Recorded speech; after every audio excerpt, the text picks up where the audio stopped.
Seçemiyorum ben titrediği için. Evet, tamam. Bunlar yani ne oluyor?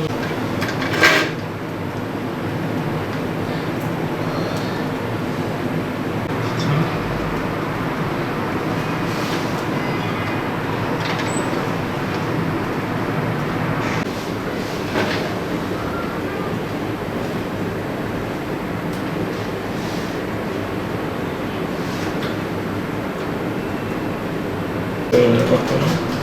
Hep ışığıma doğru bakın lütfen.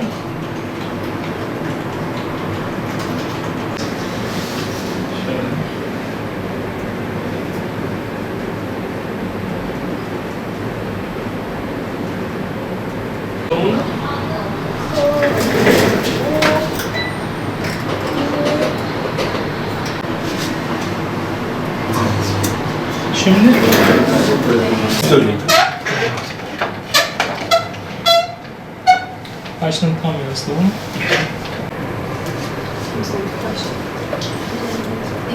Bana bak olur mu? Çocuklarda göz tembelliği çok önemli bir durumdur. Toplumun %3'ünde karşımıza çıkmaktadır. İki göz arasında numara farkı olmasından, şaşılık olmasından ya da ailede gözlük kullanımı öyküsü olanların dikkatli olması gerekmektedir. Çocukların özellikle 4-6 yaş arasında okul öncesi durumunda takibi ve tedavisi yapılan tembelliğin çoğu tedavi edilebiliyor. Fakat 10 yaşından sonra tedavi maalesef yeterli başarıya ulaşamıyor. Çocukların bu anlamda düzenli kontrolü çok önemlidir. Çocukta bir şaşılık var mı yok mu? İki göz arasında numara farkı var mı yok mu? Bunların detaylı bir şekilde incelenmesi gerekmektedir.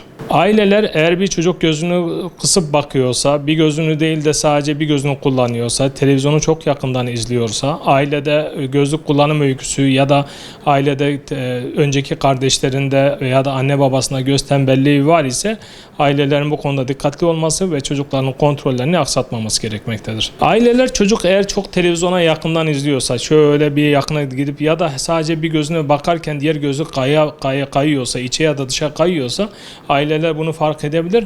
Fakat göz tembelliği hiçbir şey olmadan bile kendini ortaya çıkarabiliyor. O yüzden ailelerin muhakkak göz kontrolüne çocuklarını muhakkak götürmeleri gerekiyor.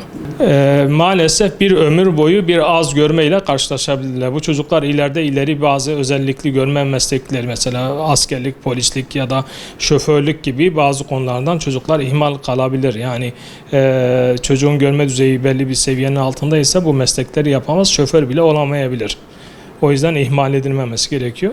Zaten okulda da sürekli gözünde, başında ağrı, gözünde ağrı, tahtayı göremiyorum gibi şikayetlerle de ilk okulda aileye belli bir şikayetlerde bulunurlar. Erken teşhis hayat kurtarıyor. Gerçekten de öyle. Özellikle 3 ve 6 yaş arasında göz tembelliği tespit edilip tedavisi ve takipleri düzgün yapılırsa, ki tedavisi çok basit ama sabır isteyen, kapamayla yaptığımız bir durumdur.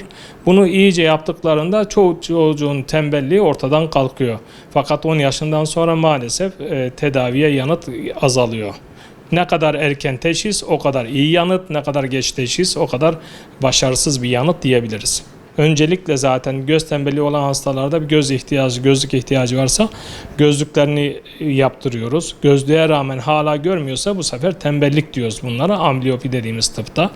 Bu sefer sağlam gözü kapatıp diğer gözü çalıştırmaya çalışıyoruz. Okumayla, hani yapbozlarla, bol bol boyama gibi kitaplarla az gören gözü çalıştırıyoruz ki onun sinirleri gelişsin.